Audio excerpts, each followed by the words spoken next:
Great. So thanks again for inviting me here, Sam.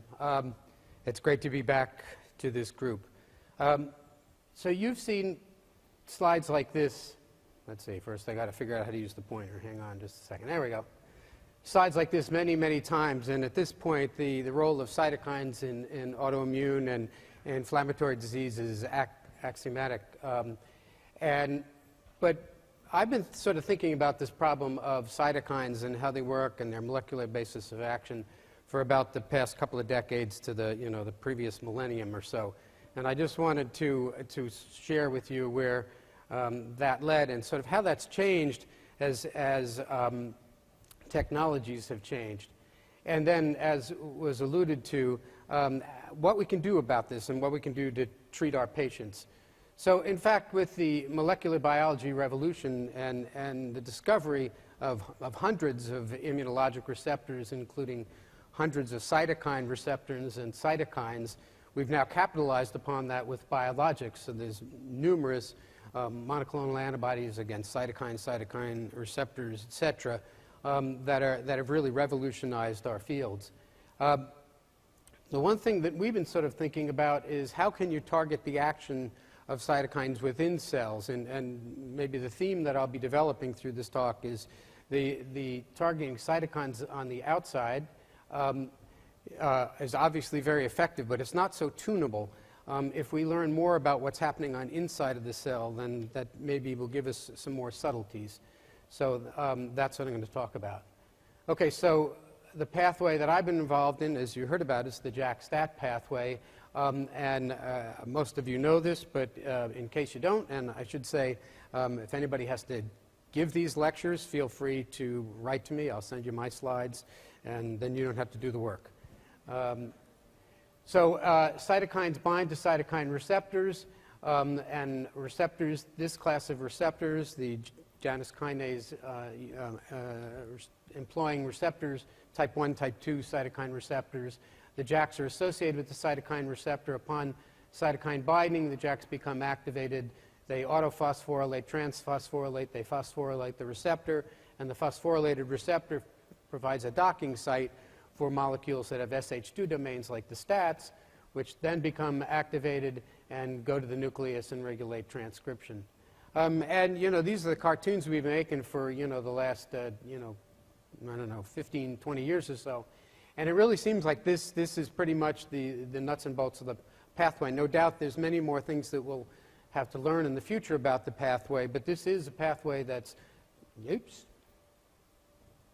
conserved really back to Drosophila, and even organisms like Dictystelia have some elements of the pathway. So in that sense, it's a pathway that you can learn a lot from model organisms, but you'll see you also learn a lot from humans, and that's shown on this slide. When we cloned JAK3, fortunately I'd been a postdoc working in a lab adjacent to Warren Leonard's lab, and Warren Leonard had discovered that mutations of the common gamma chain underlie the disease X-linked severe combined immunodeficiency.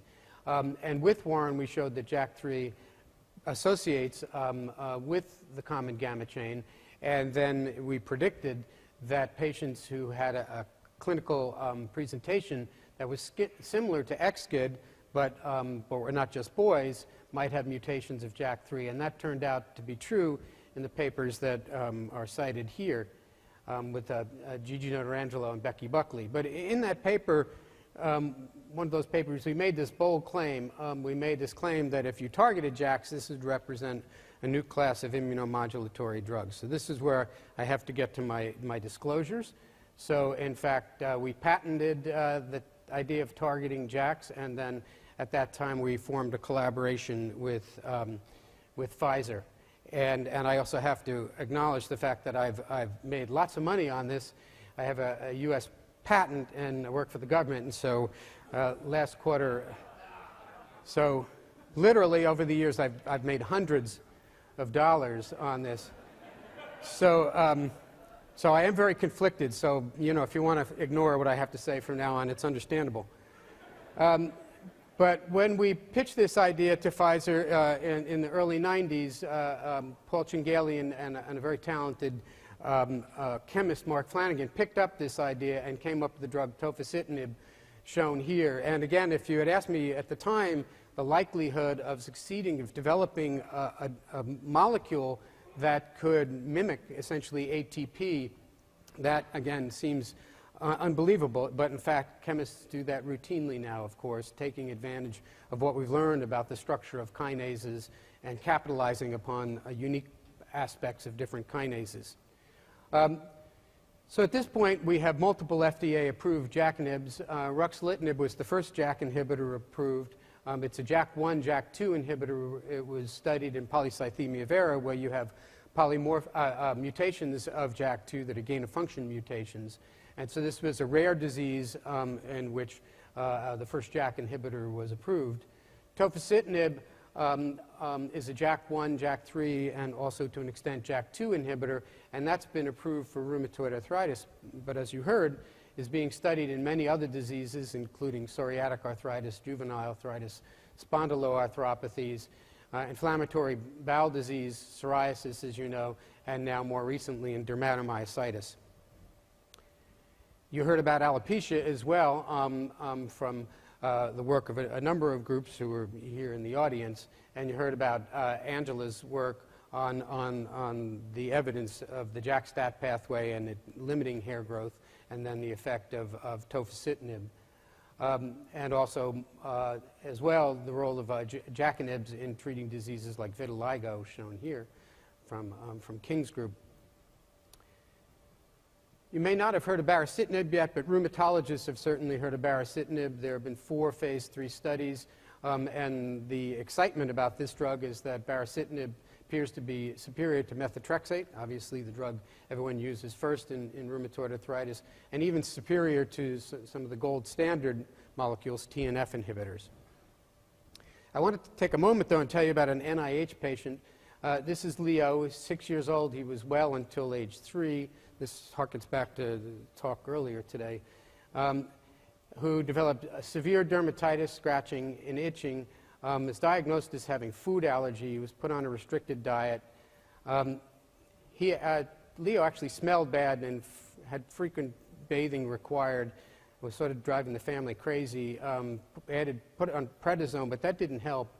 Really had a modest response, and you can see Leo is very, very unhappy, and you can see, I don't know how much time you spend looking at this kind of hair, but there's clearly something wrong with Leo. Actually, so Leo belongs to an NIH scientist who heard one of my talks, not about Leo. Now, usually when I give this talk, I have, HIPAA compliant, but I've actually got a release from Leo to show him. But this is Leo after 3 weeks of being on a JAK inhibitor. You can see, and again, if a lot of people sort of look at this and say, is this a Photoshop thing? But no, as Angela and her group has shown, I think this dog's hair really came back very nicely, and he's not scratching anymore. Now, so that's the third FDA-approved JAK inhibitor. It's not approved for people. It's approved for dogs. It's approved for atopic dermatitis in dogs. And it's a Panjak inhibitor, JAK1, JAK2, JAK3. Now, again, no free lunch in this business with JAK inhibitors. There are toxicities, of course. And infection would be the obvious thing that you would think of. And in a way, it was the obvious thing when I was giving my spiel in the early days, speaking to the FDA. They said, well, what about, you came up with this idea from patients with SCID. Why will these drugs not actually give, have devastating consequences, including infection? But that turns out not to be the case. In fact, in a number of sort of a meta-analysis shown here, a large number of patients with rheumatoid arthritis, these drugs are associated with infection, but the levels of infection they see are not terribly different than what you see with other drugs like abatacept, rituximab, less than some of the drugs like tocilizumab and also TNF inhibitors. And the only explanation for that I can give, number one, is that this is dose dependent. You use the lowest dose that you can. And also that there are many other pathways, cytokine pathways, that are preserved when you're blocking type 1, type 2 cytokines. There are Other issues, and including when JAK inhibitors have been used with other drugs, including methotrexate and steroids, you do have increased incidence of infection. So in the future, it may be that you have an induction phase where patients are treated with multiple agents, and then you back off and just treat patients with a JAK inhibitor, for example. That's been proposed. No clinical trials on that yet. In transplant trials, patients have been treated with steroids, Cellcept, and in that circumstance, there have been cases of BK nephropathy, and so you can certainly over-immunosuppress patients with JAK inhibitors. You can see cytopenias, and again, the obvious thing to think about with this is JAK2 inhibition. The first generation JAK inhibitors do inhibit JAK2. You see increased lipids, and again, that might have been a surprise, except you do see the same thing with tocilizumab, and so maybe this is related to the ability of these drugs to inhibit IL-6. But again, the question is really, what is the significance into this, and does this really represent cardiovascular risk? And so now we're into the phase of second generation JAK inhibitors, and JAK inhibitors that have more specificity. For example, filgotinib is a JAK1 inhibitor, and there's an Abbott compound the same way. And you can see if you inhibit multiple JAKs, Panjaks, you inhibit a large range of cytokines, whereas the next-gen JAK inhibitors will be inhibiting fewer of these 200 or so cytokines that use the, 60 or so cytokines that use the jakstat signaling pathway.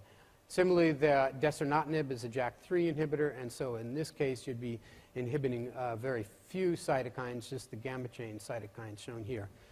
Now, we have much less experience with the next-gen JAK inhibitors, and really the question will be going forward, are they safer? That's the obvious question, and are they equally efficacious? One can even imagine a scenario in an induction phase where you treat with a sort of a broad spectrum JAK inhibitor and then switch as well. But again, this is speculation at this point.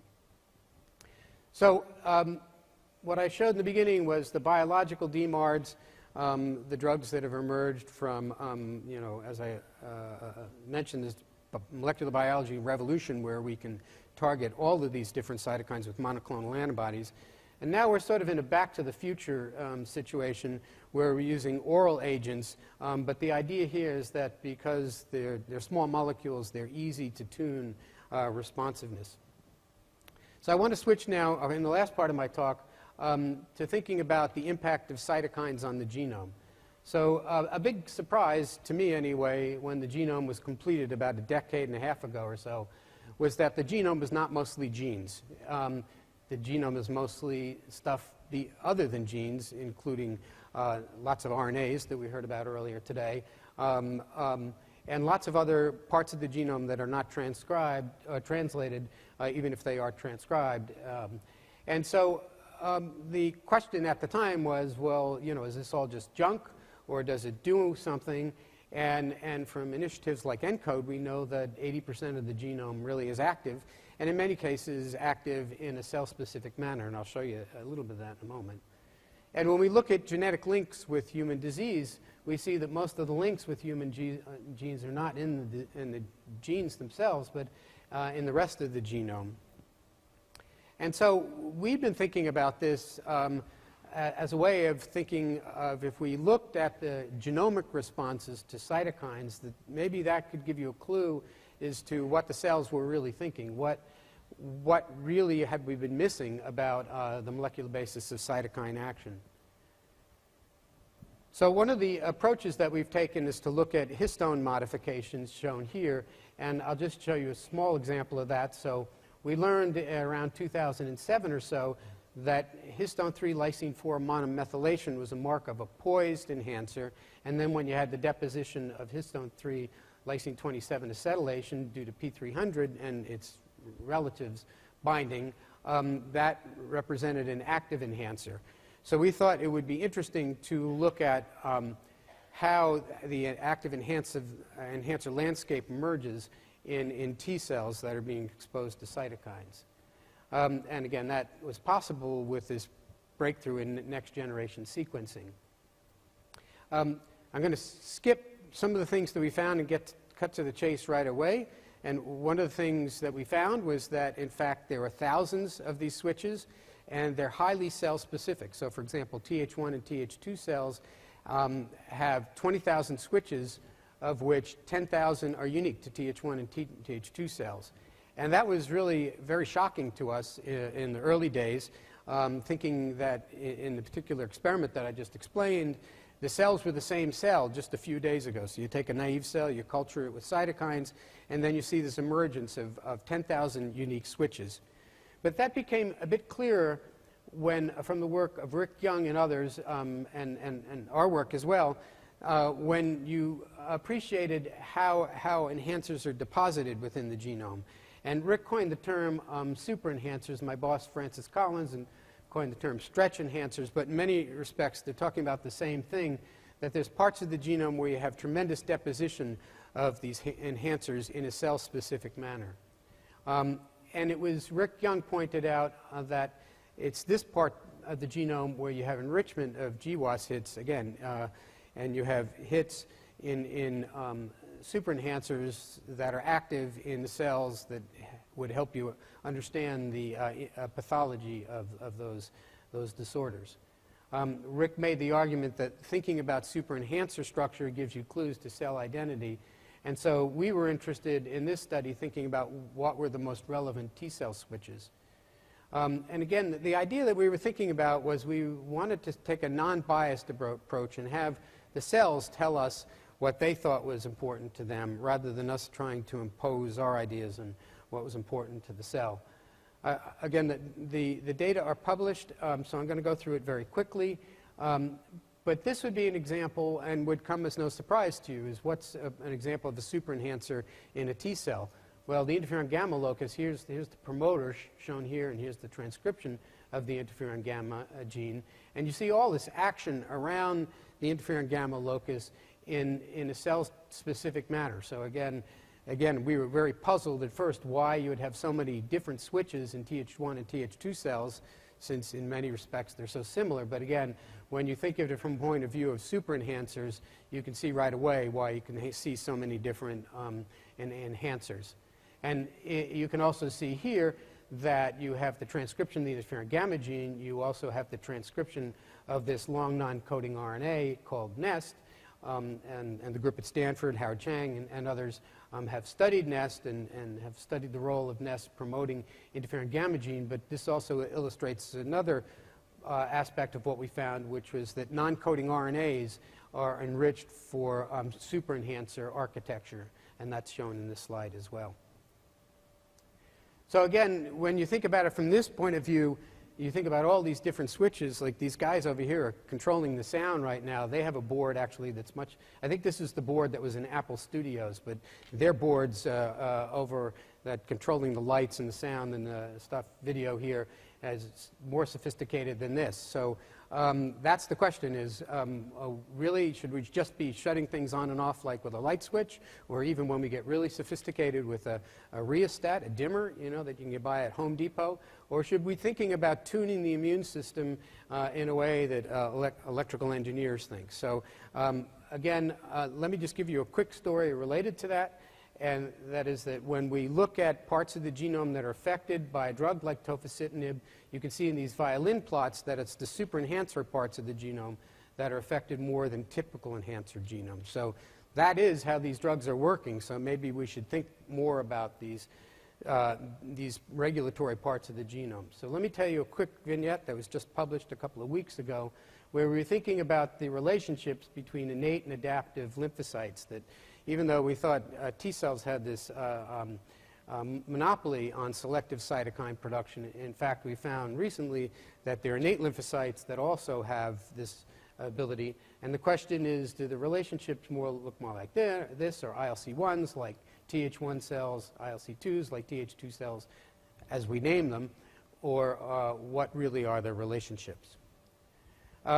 And the question is, can you use the analysis of regulomes to gain some insights here? And again, we used an approach devised by Howard Chang and colleagues Bill Greenleaf at Stanford and used an approach that's sort of an old approach, DNase hypersensitivity, but a new twist on that, which is to use transposase-mediated cleavage to look again to see what parts of the genome are open in different cells. And again, we looked at NK cells, ILC1s, ILC2s, ILC3s, and looked at their relationships. And again, the paper's published, and I'm running out of time, so I'm going to be very quick. And again, here's our old friend, the interferon gamma locus. And you can see, as you might predict, that in NK cells and ILC1s, you see the locus is open promoter, but also open in all of the other regions I just showed you before, using a different technology, in that case, binding of P300. But you can see some subtleties, too, that you see in all of the cells. You see that some enhancers are open and other enhancers are closed. So it shows how this locus changes over time. And you can also take different approaches, like just more conventional ChIP-seq, and ask where transcription factors bind. And what I've shown here is where the transcription factor TBET binds. And so you see these enhancer elements that are present really in NK cells, not elsewhere. And that's exactly where TBET is binding and regulating transcription of the interferon gamma locus. So thinking about this genome-wide, you actually, what you see is that, in fact, we would concur with the existing sort of terminology of ILC1s, ILC2s, and ILC3s, that about a quarter of the switches or the open parts of the genome are shared, but about 75% are unique for each of those different subsets, and they really cluster by ILC1, ILC2, and ILC3s. We then asked, well, what happens when you activate the cells? And as I'll show you in a moment, actually not much happens. And so that led to the idea that the landscape in ILCs really was developing in a developmental manner in precursor cells. And that's depicted here. So again, using the interferon gamma locus, you see that even in these NK cell precursors, you see all these enhancers that you see in mature, fully differentiated cells, including these enhancers that I was referring to where TBET binds, et cetera. So that made us think about, well, what are the broader relationships between innate lymphoid cells and T cells, and then other progenitors and myeloid cells, et cetera. So Hanyu Shi, I think she did about 60 different cells, and some of this we've got from the literature as well. But what you see here, looking at these dendrograms, is you see that ILCs clump with ILCs, and as I was showing in the last slide, that ILC precursors sort of map with their final product shown here. And they are distinct generally from T cells. But T cells and innate cells are obviously closer together than, for example, B cells, myeloid cells, et cetera. But then Hanyu had a good idea when she was sort of putting this work together, and she said, well, let's take a mouse and let's see what happens after you infect this mouse. So if we look at ILC2s versus TH2s, how do the landscapes evolve? And so you can see here, as I showed you before, that in ILC2s, the TH2 locus, IL4, IL13, IL5 locus, is open in ILC2s even before you activate them. And upon infection, actually, it doesn't change. So that's what I was referring to before. Now, if you look at CD4 T cells, naive CD4 T cells, you see this locus really is pretty much not accessible. But when the mice get infected, you see that the TH2 cells, the loci become accessible. But the way they're accessible actually looks very, very similar to ILC2 cells. Now, here's some controls. The ILC2s don't have CD4, so that's not open. IL-10 looks a bit different between the two cells. Similarly, IL-9 different. But in general, what we found was that for innate lymphoid cells, the landscapes emerged in a stepwise manner as the cells differentiated, whereas in T cells, naive T cells, for the most part, the effector loci were really inaccessible. And then what happens in T cells is you have the effect of activation where these loci open up, whereas it appears that the opening of these loci is sort of a developmental process for innate lymphoid cells. So this gets to the point that I was raising before about if we really understand all these switches, maybe this will give us some new opportunities. But just to summarize what I just showed you, that each innate lymphoid cell has a unique chromatin landscape, and it really clusters ILC1, ILC2, ILC3s, although there's subtleties within that. Again, what I didn't show you is that regulomes more precisely identify the subsets than transcriptomes. You have more variation in regulomes, and it's a more dynamic measure of the differences in cells. Cytokine loci are primed in ILCs prior to stimulation, and ILCs acquire the divergent chromatin landscapes during development several steps before terminal differentiation. But both ILCs and T cells, their regulomes really look very similar to one another after an infection. And so in this case, it's an all roads lead to Rome. And we would suggest that maybe this argues that we know from other work that lymphocytes are probably about 500 million years old. So these pathways that led to effector regulation of effector genes probably are very ancient, but the different types of cells sort of engage these pathways in different ways.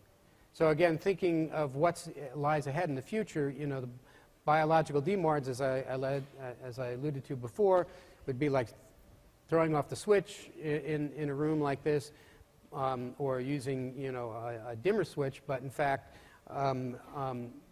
more sophisticated systems have complicated boards being run by a whole group of very talented people who know what they're doing with these boards. And again, maybe that's how we should be thinking about immune-based therapies in the future, thinking about the switches, again, so we can have tunable responses. We obviously have drugs that can target the genome coming from cancer work, and no doubt we'll be using them in immune and inflammatory diseases. But again, one would like to use this in sort of a well-thought-out way. And again, to state the obvious, we have lots of successful drugs for autoimmunity at this point. We have durable remissions, but we really have no cures. And the key thing, of course, is how do we get patients with autoimmunity to forget self-reactivity, but in the end not cripple immune responses that are important for host defense. So I'll stop right there. I think I mentioned people's names along the way, especially Hanyu Shi for the last part, and then a long-standing collaboration with Pfizer. Thanks very much.